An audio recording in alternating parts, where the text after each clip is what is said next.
So hello guys at welcome back po ulit sa ating channel, Stock Play. At ngayon po ay mag-update tayo about sa mga top trending stocks. And of course, don't forget to subscribe sa ating channel and press na rin po yung notification bell para palagi po kayo ma-update sa mga bagong videos na i-upload natin. Ayan. Then pwede nyo i-check yung mga previous upload natin, especially yung kahapon, Ayan, June 7 and right now June 8. Tingnan natin ang mga top trending stocks ngayon sa PSE. Weekend, Saturday ngayon. Happy weekend guys. Ayan. APX. Check lang natin ang mga bilisan. So sa weekly na sa resistance. Of course yung support. Support natin nandito guys sa 3.75 Ayan, sa may green box. So this is based from weekly chart. Okay, then overbought parehas guys, Ayan, pagka nag-pullback, so pwede ron sa may natin, first support base dito sa weekly chart 3.75 Then sa daily, so if ever naman na magrarally to at mag-breakout, of course magiging extension guys sa weekly since overbought na ron. So pwede natin i-target next resistance possible for 0.75 So saan yun? Dito. At bakit dyan? Because kung i-check natin, so siguro sa weekly na lang para mas makita natin guys. So sa weekly kasi, so sa area na yon ay maraming mga untog, okay, mga touches. Ayan, sobrang dami niyan guys, Ayan, kaya kino-consider po natin yung next possible major resistance for APX, So for now, tignan natin. Let's see. Next one is PLC. So for PLC naman,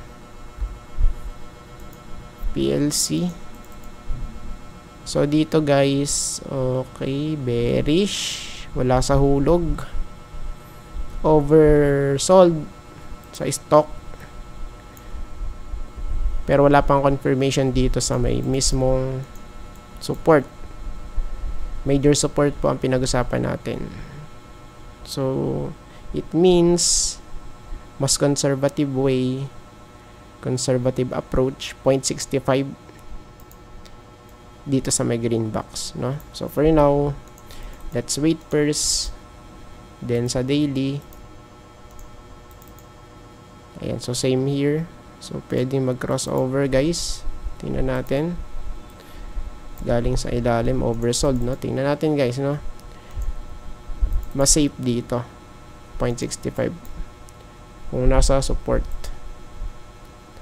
With the confluence sa may 200, pasok sa banga, ayun, di ba? Ayan, so may confluence dun sa may 200 day. Next one is M-wide. Check natin yung M-wide guys.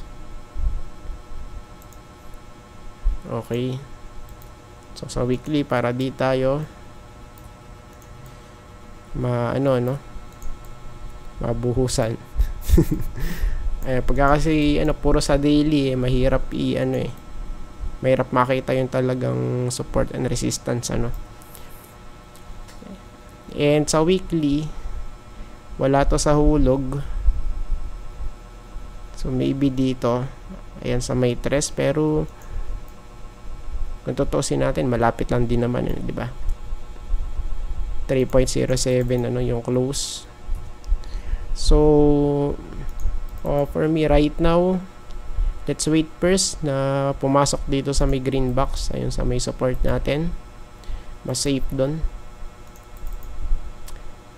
And sa part na to, lower high, lower low yung natin, indicator, RSI, oversold sa stock, pero Ayan. So, wala sa may support kasi, no? Ayan. Kaya, pwede pa itong malaglag below 3. 2.97 to 2.9. I think pwede. Ayan. So, base po ito sa daily chart. Flash on 200. Ayan. So, bearish pa nga ito. Ayan. Next, or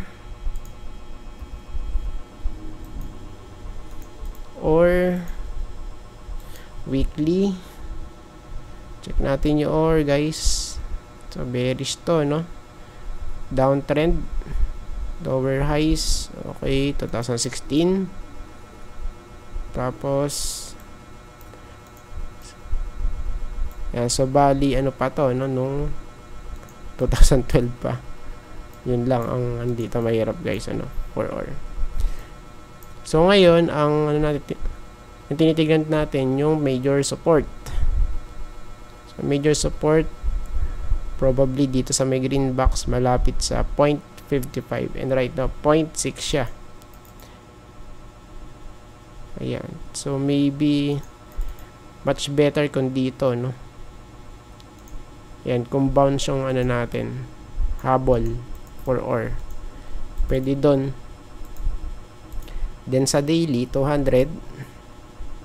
Ayun, so retest lang halos dito, guys.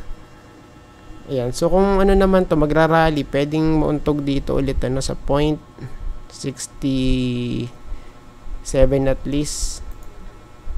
Ayan, basta mahit lang tong 200. Pero for now, still bearish pa rin yung ganyang setup, no?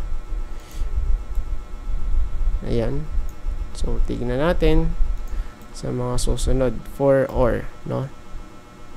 Next one is MBT.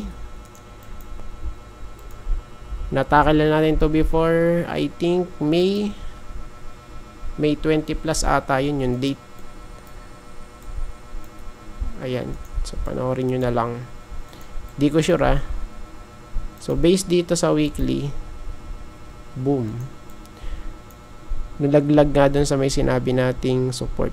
Ayan, kaya very critical yung pagtingin sa weekly chart, no? 62 support, tapos nag-bounce, no? Biglang nag-bounce, so it means pwede tayong mag-retest dito malapit sa 72, 73 for MBT, guys, no? Ayan, no? Bounce play, oversold yung stock. Ganda ng play na to, no, for MBT. 200. So right now may ano dito, gap up. Ayan, pero yung target natin ito, guys, ano, malapit sa 70 to 73. And last but not the least, Merrimart. So for Merrimart, let's look muna sa ano, no? Let's look first sa weekly. Ito siya. Wala. Still bearish though. Ayan. So bearish to. No breakout. May trend line dito. Lower high. So tingnan natin next week kung mag-breakout dyan, ano? And sa daily, ayun, wala pa retest to eh. O, tignan natin. Ayan, kasi pagka bumalik to sa ano, since crossover na to, bearish crossover sa stock based sa daily chart, kung siya ay magtutuloy-tuloy pababa, so it means pwede pa to malaglag yung sinabi lang natin before, as low as 0.75 at least, ano? And kasi trend line to, eh. Dito, guys, pwede. Or yung first option, of course, mag-retest dito 0.8, or dito, guys, mag-hold dito sa 0.86. Ayan. So since trend line to, diba, ano to eh, Ayun, pattern to no? May trend siya guys, no? Okay. Bagsak. Ayun, diba? So, may pattern siya. So, it means still pwede pa rin malaglag to sa 0.75 hanggat walang breakout, no? Ayan. So, yun nga. So, that's it. And of course, maraming salamat po sa panonood and see you po sa next video. Bye-bye and God bless.